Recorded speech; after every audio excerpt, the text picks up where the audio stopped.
So today I wanted to talk about seeing life as one, including the frustrations, including these things that tend to trigger us. The reason this video was spurned because today I wanted to film a couple videos and I forgot that it was Saturday, so a lot of the places I wanted to go were super busy. And then finally I made it here into this bowl oasis with these beautiful trees, and I kept trying to film, and it was really difficult. There was people walking around taking fall pictures with these beautiful leaves, and I was honestly getting pretty frustrated with it. And so I was filming a tarot card video, and I was getting ready to do it. I did a few takes and people just kept on coming close, and it was just really frustrating for me, and I was getting triggered internally. I didn't, say or do anything to them, but I just had to move a few times, and then finally got here and started doing the video, and people were screaming and really loud, and so I was like, wanted to give up, of course, and then I started it again, and things were quiet. And I got the video done, and I realized that, since I don't plan my videos, there's no script or anything, it actually came out really well, and now I'm thankful for those setbacks. And that's a metaphor for life, that there's so many setbacks within our lives, and there's so many ways that we can learn to be patient and to let these things help us to grow.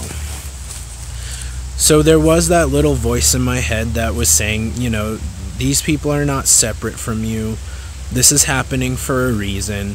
But the ego comes in, and a lot of times it can crush that voice, and it can make you triggered, and it is a challenge. And so I think of this idea of the devil or Shaitan, Satan, the challenger. We can let this be a positive ideal and work for us, that it's the left and right hands of God, of the divine, that we're always challenged in these different ways, and these are tests here to make us see who we are. Are you going to cave in and react and feel some sort of aversion or anger, some sort of dark emotion, or are you going to accept these things and let them make you stronger, or are you even going to accept that you can't accept these things, that you can't change it, and you're just going to get pissed off, but you're not going to add to it? And so that's like the serenity prayer, which they use in a lot of the 12-step programs, of having the courage to know the difference of what you can and can't change. This is an important way of looking at life, of how your belief about the world informs how you act in the world. And a lot of times we hold a lot of beliefs in our minds, but they aren't out there in our actions. They're not truly there in the heart. And so I've been a victim of this, with this victim mind state, and doing these wrong acts and regretting it. And so I do want to be different, and I'm working on it every day, and I have made a lot of progress with those changes, but it's an everyday struggle. So, we take these things one day at a time. I'm not going to plan out the rest of my life morally. I'm going to work for this one moment of peace. And if it's not there, I'm not going to ruin my entire day by worrying about it and beating myself up for it and playing the victim of, why is the world so difficult? Why is there so many stupid people? All of these things force us into this victim mentality of separation. And what everyone is searching for, as you see in so many of these wisdom traditions, so many of these teachers, is inner peace. That's the cliche of Buddhists, the inner peace. And so we can't find this in the outer world, but we can find this in the inner world. And the inner world informs how we understand and take the outer world as it comes to us. And so sometimes you just have to struggle through something before it gets easier, that you just have to make your way through it. And that's sometimes the only way to learn, is a sink or swim. And so yeah, I still get really nervous coming on the camera sometimes and really fumbling my words, and I'm not happy with my appearance or the way that certain things come out or sound. But at the same time, I'm proud of myself for coming on here, sharing these intimate feelings, these thoughts in my life, the things that help me, the things that hurt me and hold me back, the things that motivate me, the things that make me feel spiritually connected. I want to share these things, not just for your sake, but for mine too, for my own sanity, that this is therapeutic. To look myself here in this mirror of the camera, listen to these thoughts, and hold myself accountable for these ideals of wanting to be on a higher vibration and taking the steps to be there, but also understanding that I'm not always going to succeed, that I can't let these setbacks be worse than they already are. Yeah, I have a bad day. I have a lot of bad days recently, and that's okay. I'm okay with that. I'm growing, I'm changing, I'm rearranging the way that I look at the world. I'm not taking, mind-altering substances anymore. So I'm having this conscious contact with reality, and sharing this journey with friends, with family, with strangers, and also finding how to make some important boundaries. And as I have not been smoking marijuana anymore, I do find myself more sensitive to things, and that certain things which I would have just let go, they're bothering me, and I have to be more honest with myself. And I have certain relationships where now I need to have deeper boundaries because I don't have that psychic barrier anymore protecting me. Now I have to truly take accountability and protect myself. And so sometimes it's not always about honesty. Sometimes it's about circumstance. There's certain friendships, certain relationships where I actually am less honest than I used to be.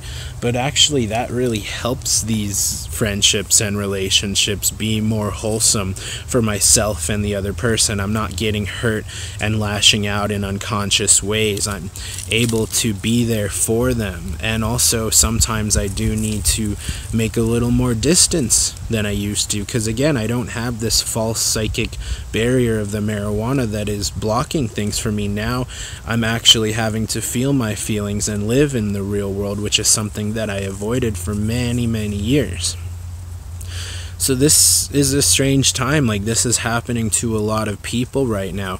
People's lives are failing, they're falling down. The universe with this virus is coming into our world and changing things, putting us on house arrest, causing us to confront our imagination, look inside, and being in lockdown. Many people struggle with this, but also many people thrive with this and are able to have the freedom, the free time, the lack of distractions to really look inside and make a lot of progress. And so I've been on both sides. There's been some really dark times, abusing these mind-altering substances and just completely going into delusion, and also making it out the other side. So it's a microcosm of the greater macrocosm, because that's what I've been doing all my life. And to see it happen in such a short amount of time with less distractions, it was that much more clear to me that I needed to make a change. And I just want to add, I don't have any sort of problem with marijuana or mind-altering substances. It's just something that just didn't work for me anymore. I had a problem with it, and so I did decide to quit smoking and quit drinking. Even though I didn't really have a problem with drinking, I decided it would be best to quit both. I would only drink like once a month or so. But the point is, these are positive steps that I took. There's a lot of other things as an exercise, and I have a lot of struggle still. I'm still working on diet, still working on improving these daily habits and having this conscious contact with the divine, this dedicating my life to higher power, higher thinking, emotions, and feeling free and understanding I don't live for just myself. And so this is about beliefs. This is about what I want from the world. I'm not going to find it by struggling. I'm going to find it by working hard. And those two things are very much confused in our society, that we think that the struggle has to be working hard has to be a struggle. But it doesn't have to be that way, that there is these ways of enjoying the work, of learning to enjoy the process. And so it talks about in the Bhagavad Gita that Krishna says, don't be attached to the fruits of your labor, and also says you are not the doer, you're not the enjoyer.